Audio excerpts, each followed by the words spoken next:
后来继续来到南投县，这个平地这2天雨较停了，但是仁爱乡的山区雨也是一直落。这头89线二型产业道路，因为落大雨，野溪涨大水，这溪水掺染土石规个下落来，道路变作溪路，当地农民冒险开车通过，有够危险。若这个头85线到达明水道，二时才来抢通，但是深夜落强降雨，土石搁放落来，搁甲泵港口甲淹起来，路搁未通了。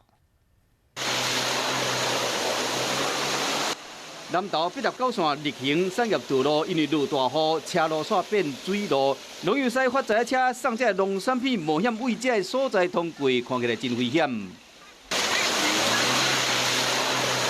完蛋了！南投仁爱乡这几天拢还伫落雨，逆行产业道路至少有7、8位崩山，使怪手的人摸到土石随时放落来危险，赶紧抢通。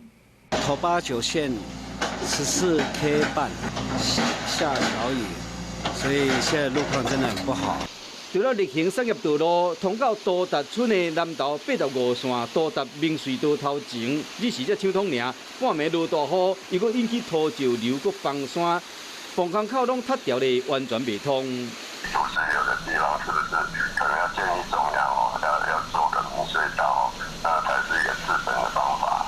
因为这段时间正是高中的会考，有真侪学生因为路断去，无度转去。当地居民希望公县政府会使建立灾情通报系统，以避免民众入去到灾区造成更较侪人掉咧，也是影响救灾。